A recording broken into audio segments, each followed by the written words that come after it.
English translation 20th contact. Tuesday 20th May 1975, 10:14 HRs. Several times in the last days I have tried to get in touch with you, but I failed thoroughly. I have some important personal things I wanted to discuss with you. I have noticed your attempts, but for certain reasons I did not engage in them. You had to come to terms with different things within yourself. That is what I want to talk to you about. I had a strange experience after our last contact, that is to say only a few hours later. Except with my closest friend, I have not talked to anyone about it yet, because I want to have clarity first. Therefore, I would like to ask you if you have instigated anything in relation to my strange experience of which I do not know what to think. You are very careful and express yourself very modestly. Apparently you want to see whose child of truth I am. You are very smart. You also honor me. It is actually due to me, if that answer is enough for you. It will suffice to confirm my suspicion. But I want you to let the cat out of the bag. I suppose by that you mean that I am supposed to give you some explanations. I want you to have it.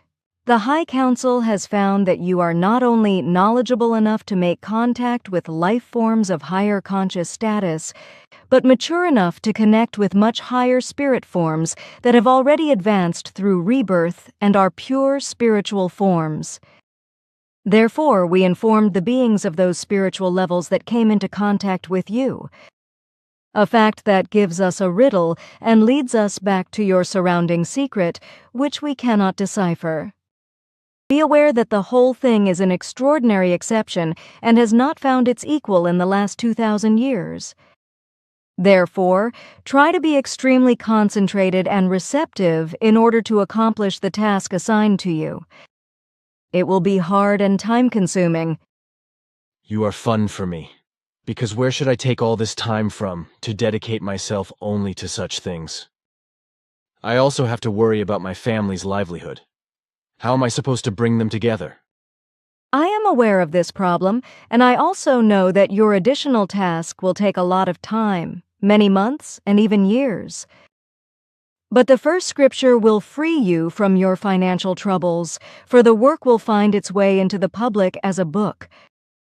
But years may pass before then, as you yourself have just said. I will not get through this. How am I supposed to live and take care of my family? The time will be very hard for you and your family, but it will be worth it. You want to bring help to your fellow human beings and reveal the truth to them, so take upon yourself need and tribulation for all this time. No goals are achieved without effort and privation. Remember the former true prophets, for they also took upon themselves trouble and tribulation. They were also not spared. Knowledge, truth, wisdom, love, and skill take their toll, as does any work before it is rewarded. But I think that you know this very well, and that your counter-argumentation is only played, and that you are argumentalessly willing to fulfill your difficult mission. You are driving me crazy with your damn logic. On the other hand, you are obviously imagining things very easily for me. I live here, not just anywhere in heaven, but on earth. It will not be that hard, so do not get agitated. You easily say that because you do not have to chase the money. Do not get agitated, because I know that everything will not be as bad as you suspect or even deliberately misrepresent at the moment. That is no use to me, but I will have no choice but to spoon up the soup I have got myself into. Oh, interesting. So you have loaded everything yourself. Besides, I knew that you were reasonable, because the well-being of your fellow human beings is deeply rooted in you. So the secret about you is real. This will probably still be denied by you, and will be your logic if I am processed into fertilizer as a starving corpse. Yes? You like to make harsh and peculiar jokes. Somehow you have to get some air. Sure, but you mentioned that you have different questions? Of course, I have brought you 2 documents here for you to read and examine. One is a leaflet from my pen, and the second is a birth chart analysis for my person.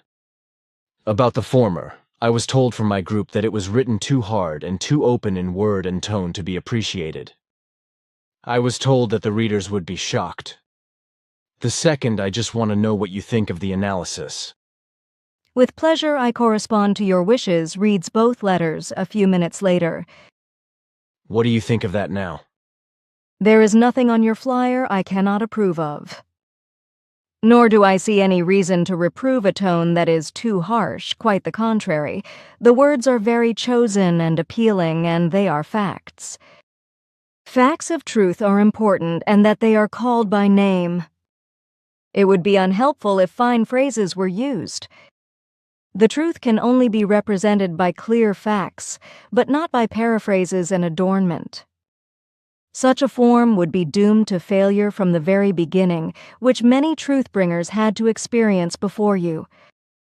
Their paraphrases and adornments aroused false impressions and resulted in everything being misrepresented and misinterpreted and expediently disseminated, leading to new false doctrines. Therefore, I must judge your writing form to be correct and instruct the critics of a mistake.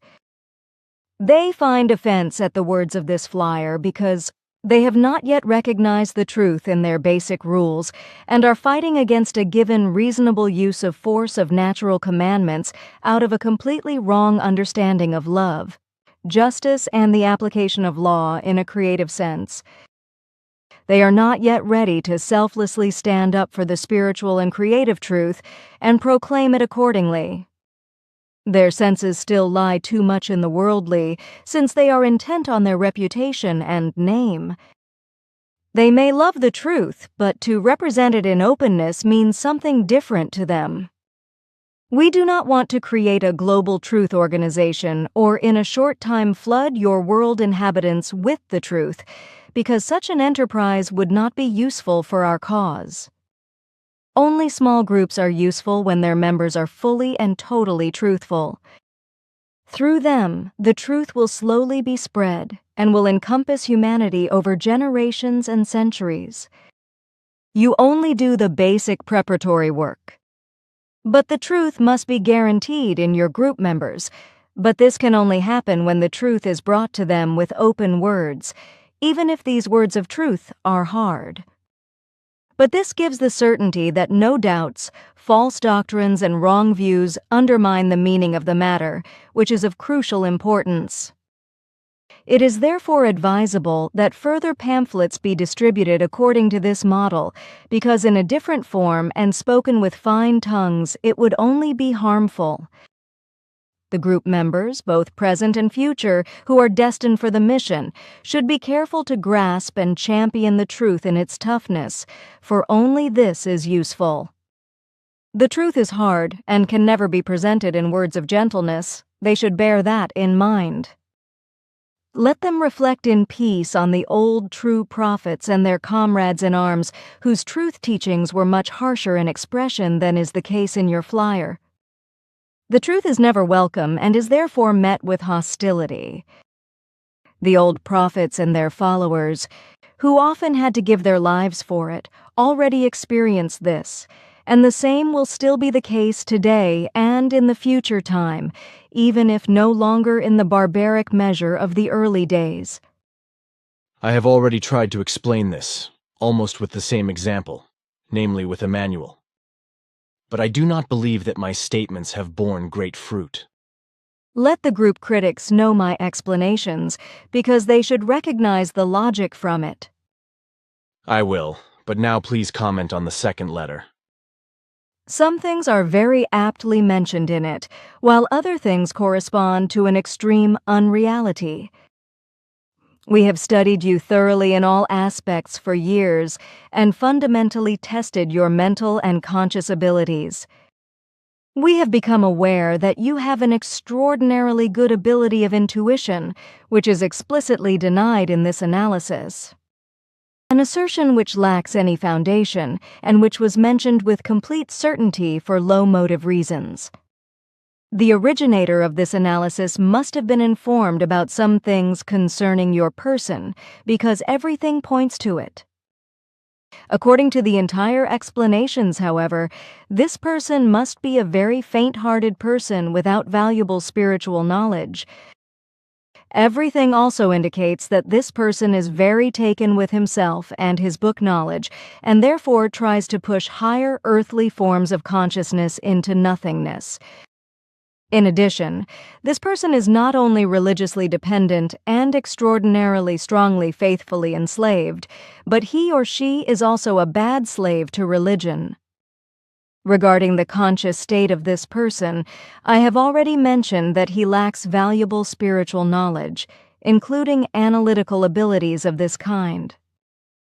The facts corresponding to the facts in the analysis are with absolute certainty derived from some book wisdom, while all religiously related things and the assertion regarding intuition and inspiration, however, are traced back to wrong conclusions and wrong interpretations of the judging person himself.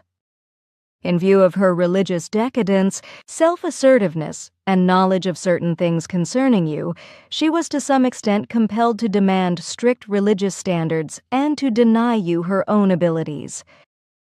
This person believes that he or she is able to assert himself or herself against you, and does not know that he or she is as subject to an evil fallacy as in reference to his or her religious decay. Thank you, Simyase. That was more than I actually wanted. All I asked was your opinion on the analysis. But with all your speech, you flatter me very much, and I feel like a Superman. Why are you telling untruths? How do you mean that? I just realized you said things you did not feel. There are no thoughts or vibrations of feeling in you that would testify to the truth of your words. My analysis evaluation leaves you completely cold, and you have no feelings or thoughts that you are more than yourself. You simply took note of my assessment and found only regret for the person making the assessment. But nothing has pointed out that you would feel even a minimal substance more or bigger. So you have uttered things that correspond to the untruth. I did not mean that, Simyase. It was just a joke of mine, which I must have made out of embarrassment. Your lifting of my person just shot the hat off my head, so it embarrassed me. But you also sometimes have a way of throwing flower gardens at me that makes me feel really stupid and silly and like a pathetic little worm. Your modesty goes too far in that respect. Maybe you are right. I am.